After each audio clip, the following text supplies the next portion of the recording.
یو شمېر خلک د پاکستان څخه د وارداتي توکو سمه څارنه او د بې کیفیته توکو د انتقال په کلکه مخنیوی غواړي. دوی وایي پلازمینه کابل او یو شمېر نورو ولایتونو کې تل د بې کیفیته درملو، خوراکي او نورو توکو د مخنیوي په برخه کې خبرې کیږي، خو عمل کې بیا هیڅ نه وي. دغه خلک د بې کیفیته درملو او خوړو واردولو باندې په کلکه بندیز غواړي. عام افغانان په دې باور دي چې پاکستان په قصدي توګه پر خپلو بې کیفیته تولیداتو باندې only for export to افغانستان نښه لګوي او بیا یې افغانستان ته صادروي چې لویه برخه یې دلته د افغانانو ژوند هم ګواښي. د دوی په وینا پاکستاني نوشابو، تازه میوو، خوراکي توکو او درملو کې ډیری وخت داسې توکي راوتي چې انسان په بیلابیلو ناروغیو اخته کوي او ساختماني توکي هم د کارونې وړ نه دي.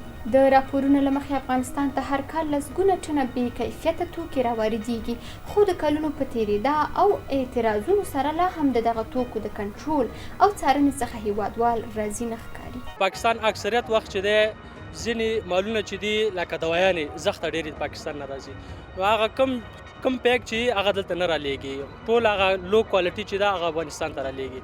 او ځینې دا رقم شیان چې دي پر مثال نه دي لکه رومیان چې تازه ترکاري چې شوله هغه شیان رالیږي چې بیخي د پاکستان د خوراک وړ نه. خود د حکومت دې کې لاس دی، د حکومت کړی دې کې لاس دی په دې چې اوس ګوره د سرحد کې اوس دوی ولې مخنیوی نه کوي چې یو شی راوړي ولې مخنیوی نه کوي، باید دوی مخنیوی وکړي. د نورم او سټنډرډ اداره یو له هغو بنسټونو څخه ده چې هیواد ته د بې کیفیتو شیانو د واردېدو د څارنې دنده لري. یا د اداره مني چې هیواد ته د پاکستان څخه یو شمېر بې کیفیته توکي واردېږي او په ټوله کې کیفیت نه کنټرولېږي.